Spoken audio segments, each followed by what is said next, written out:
Fala, simplificados! Sejam bem-vindos ao nosso canal Simplificando.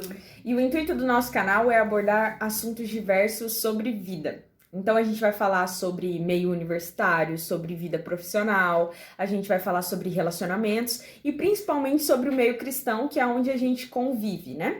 Mas a gente vai agir de acordo com aquilo que a gente achar viável para o canal. Mas o nosso primeiro vídeo hoje é sobre 10 fatos sobre um crente raiz.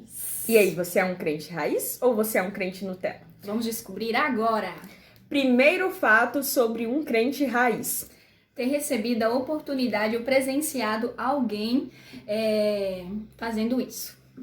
O que era receber a oportunidade? O pastor cedia a oportunidade para uma irmã que ia lá em cima ou ler uma palavra ou dar um testemunho ou simplesmente cantar. Só que o que acontecia quando alguém recebia a oportunidade? Inclusive, em muitas igrejas ainda as pessoas recebem a oportunidade. Porém, isso é algo muito comum. O CD arranhava. Isso, ou ele parava na hora. Aí a irmã continuava cantando. Ou às vezes não. Ou às vezes não, mas ela continuava cantando e de repente o CD voltava a rodar e ela tinha que voltar na parte que ela já tinha cantado. Eu presenciei muito isso. Então isso foi uma das coisas que nós mais presenciamos. Lembrando que nós nascemos em lar cristão, né? Isso Minha mãe mesmo. sempre foi, os pais angélicas sempre foram. Então o que acontece? A gente cresceu ali. Presenciando isso. Ok, vamos para o segundo fato. Ter escutado diante do trono, principalmente o infantil. Maravilha. Toda geração de 90 para trás escutou Sabe diante do tudo. trono infantil.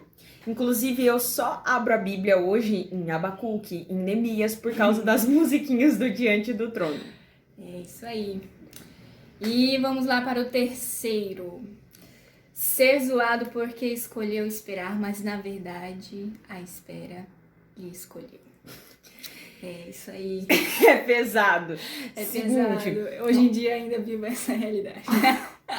nós estamos vivendo um meio que hoje é muito comum você dizer que você escolheu esperar. E o que é escolher esperar? Escolher esperar é decidir entregar a sua vida diária de relacionamento para Deus e entender que Ele vai te dar alguém no momento certo, na época certa, quem ele achar melhor, e não só isso, é se guardar para o casamento, é não ter sexo antes do casamento. Só que hoje é muito bonitinho você falar que você escolheu esperar, porque a gente tá vivendo uma era cristã. Isso Porém, mesmo, né? antigamente não era bonito. Era. Inclusive, quando você falava Era que zoado mesmo. escolheu esperar, você sofria preconceito por isso. Uhum. Vamos para o quarto fato, que é comeu o resto da Santa Ceia quando acabou o culto. Eu fiz muito isso, porque minha mãe que preparava a ceia, eu falava assim, mãe, você coloca um pouco a mais, porque quando acabar eu sei que eu vou poder pegar um pouquinho. Aí ela fazia isso, e aí toda vez que eu ia... Como vocês podem ver, ela ia tomar café na igreja dela no domingo. Porque a ceia era na parte da manhã, gente. Eu tava de fiz fome. muito isso. E eu só não tinha vontade de tomar a ceia, que era tipo tomar o copinho e comer o pão. Eu tinha vontade de comer tudo que tinha sobrado. Eu queria realmente encher a barriga com a Santa Não, Ceia. Eu queria mesmo. Então, Jesus todo amado. mundo que é um crente de raiz já fez isso antes de ser batizado, principalmente, que é quando você não pode tomar a ceia, né? Segundo a nossa denominação, a gente precisa ser batizado para poder tomar a ceia. Isso mesmo. Então a gente era criança, não podia, o que a gente fazia? Esperava o culto Depois. acabar, quando o culto acabava, eles não iam jogar fora, a gente ia lá e comia tudo. A gente praticamente almoçava na igreja no dia de Santa Ceia. Isso mesmo. Vamos para o nosso quinto fato. Essa daí, olha só se você é crente raiz mesmo. Ouviu a história do ovo no porta-malas? Quem não ouviu essa história? Toda vez que ia sair de casa, sua mãe contava a história do ovo no porta-malas pra você Você sabe essa história? ficar com a consciência, Se inclusive. você sabe, coloca aí nos comentários. Inclusive, o dia que eu tiver um carro, Vai os ter ovos vão do meu lado, no passageiro. Eu não vou colocar ótimo, nada no porta-malas, tá bom? Minha mãe me traumatizou com isso e eu vou levar adiante. Certo. Sexto fato. Participou das assembleias administrativas. Seguinte, galera. Hoje em dia, ninguém participa das assembleias administrativas, mas eu participava. E tinha sempre um irmãozinho que revogava alguma coisa na assembleia administrativa. Você com eles, né? Você ficava lá assim, torcendo pra acabar, pra você ir pra casa logo. A minha geralmente era no sábado à noite, então eu torcia pra assembleia acabar. E depois de 15 anos, a gente já tinha o direito a voto na assembleia, então a minha mãe me obrigava. Ela falava, você tem que ir, porque você tem que votar. E eu ficava com muita raiva, porque era sábado à noite. Hoje em dia, o que nós fazemos no dia de assembleia, que é no domingo de manhã? O que a gente faz? Dorme mais tarde. A gente pega o calendário anual da igreja. A gente tem um calendário só por causa disso. E vê lá, então 3 domingos a gente acorda pra IBD e no 4º domingo a gente não vai pra IBD porque a gente tem certeza que é a assembleia, então a gente sabe que pode dormir até mais tarde, né? Vamos pro nosso 7º ponto. Participou de um coral infantil.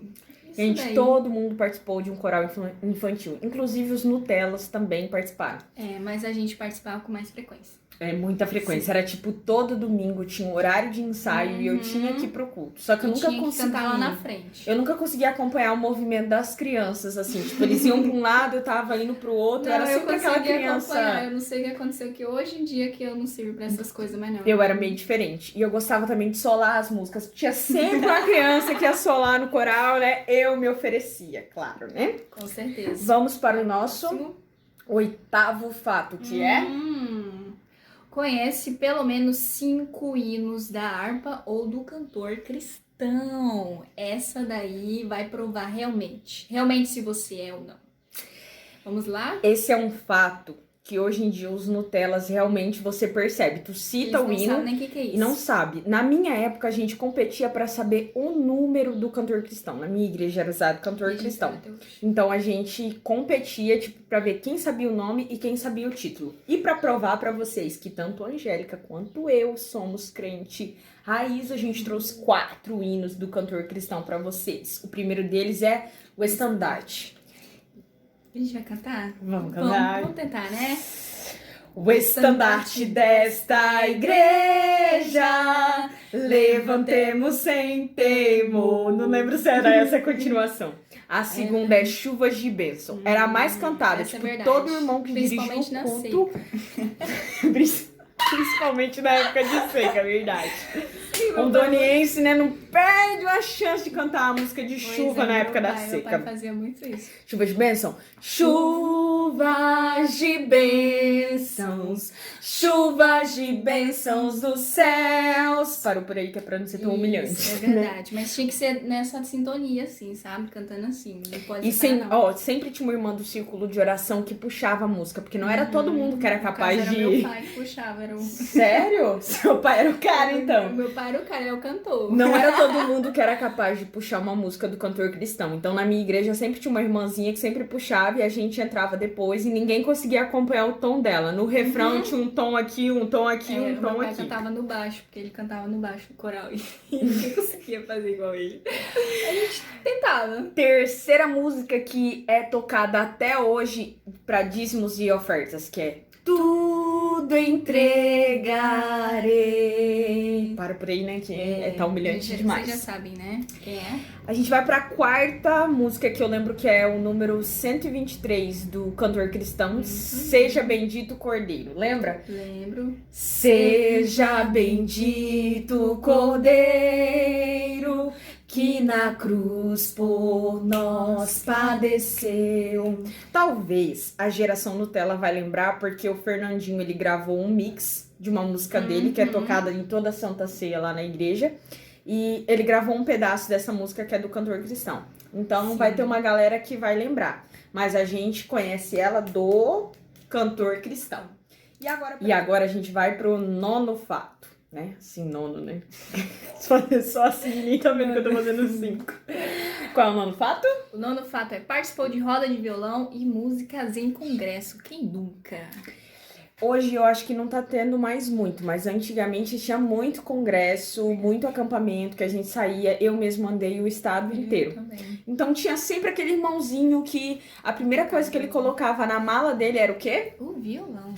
Então ele passava o congresso inteiro nos intervalos tocando e era a oportunidade da gente fazer uma roda, fazer amizade, conversar com todo mundo. Então foi, tipo, muito bacana essa época da vida. E hoje, quando eu vou em algum congresso, ano passado a gente teve em alguns, não é algo comum. Fica todo mundo no celular, as igrejas não interagem entre si, é algo bem triste de se ver. Naquela época era muito bom, porque todo mundo se interagia e sem contar que a gente fazia muita amizade, né? Então, pra gente que vivia, tipo, eu que morava numa cidade mais isolada, tipo, no interior, pra mim era maravilha conhecer a cidade. Eu também cresci no interior, tá, gente? Isso é um fato sobre a gente que a gente não citou no início, mas tanto ela quanto eu cresceu no interior. A gente não parece tão velha assim pra ser um crente raiz, né?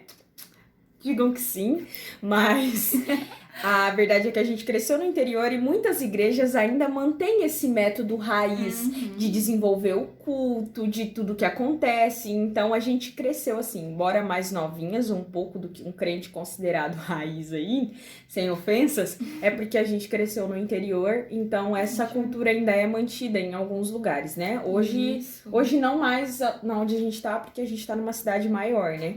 Mas no interior ainda se mantém muito essa cultura raiz.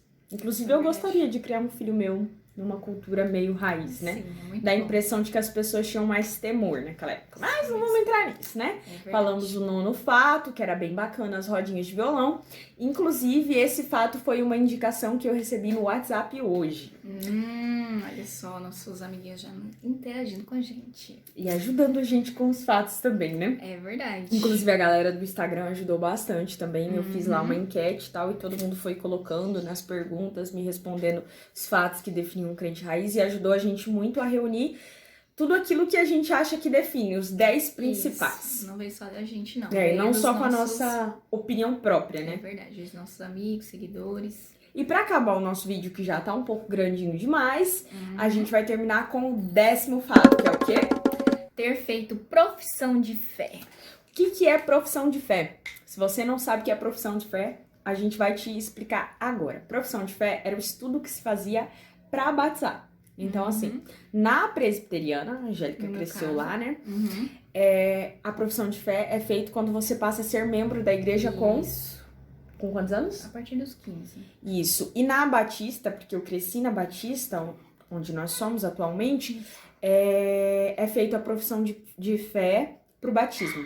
Então, você tem que ter no mínimo 6 meses de profissão de fé para poder se batizar. Isso no mínimo. E é um estudo profundo que é feito da Bíblia. Você tem que estudar uma apostila de 175 perguntas e no dia do seu batismo, você senta na frente da igreja e você tem que responder todas as perguntas que o pastor fizer. Então você não sabe que pergunta que é, tu tem que estudar realmente tudo.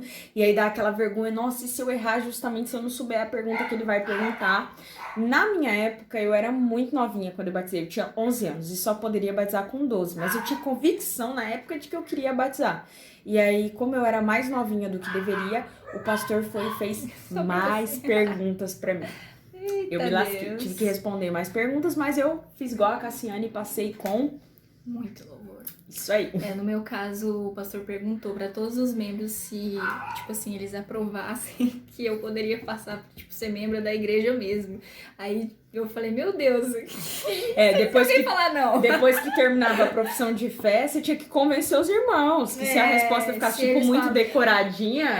que ele falava assim, se ela tem um bom testemunho e se ela pode passar mesmo pra igreja. Aí eu falei, meu Deus do céu, se alguém falar alguma coisa, tipo, vai lá saber. E sempre tinha... E assim, o pastor fazia as perguntas e ele abria pra igreja. O que você pensa como alguém tem bom senso? Bom, o pastor já fez as perguntas, então não vou perguntar mais nada. Mas tinha sempre o irmãozinho que falava assim, eu quero perguntar algo pra fulana ali.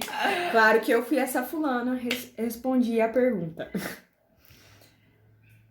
A minha mãe apareceu ali na janela, gente, por isso que a gente reagiu assim e meio que perdeu, né, o ritmo do vídeo. Foco. Mas vamos encerrar o nosso vídeo falando o quê? Falando nada, pela cara dela. Eu não esqueci, eu tenho um pouco perca de memória recente, gente, perdoe, tá? Adore humana, como vocês podem ver. Seguinte, galera, segue a gente nas nossas redes sociais, que ela vai colocar aqui em algum lugar da tela que eu ainda não sei o que, principalmente o nosso Instagram. Porque o YouTube precisa de uma quantidade mínima de seguidores para ele aparecer o canal quando você pesquisa, o que não é a nossa realidade. Então, onde você vai ver que tem vídeo novo, onde você vai ver coisas sobre a nossa vida, onde você vai nos ajudar respondendo enquete, igual o pessoal ajudou ontem, vai ser no nosso Instagram. Então, ela vai colocar aqui embaixo o meu e o dela. E antes que vocês perguntem, o meu não é que eu coloquei um nome diferente, é o meu segundo nome porque eu tenho um nome composto. Todo mundo me pergunta isso, viu? Mas é que quando eu fui criar e colocar Tiffany, o Instagram não aceitou Tiffany. Daí eu tive que colocar o meu segundo nome, que é uma humilhação, mas isso é um vídeo pra cura interior. Então a gente conversa sobre isso em outro vídeo. Mas se inscreve no canal, ativa o sininho e curte os nossos vídeos, que em breve tem mais. Deixa seu like aí. A gente ainda não tem dia definido pra nada, a gente tá simplesmente fazendo aquilo que tá no nosso coração, que a gente deu vontade, que sobrou um tempo. Então, futuramente, talvez a gente tenha um dia fixo da semana pra postar um vídeo, né? Mas por enquanto, vamos seguindo assim. Galerinha, obrigado pela atenção e por ter assistido até aqui. Tchau, tchau. Fala, simplificados! Sejam Fala, simplificados! Sejam bem-vindos ao canal Simplificando, onde o nosso intuito é simplificar e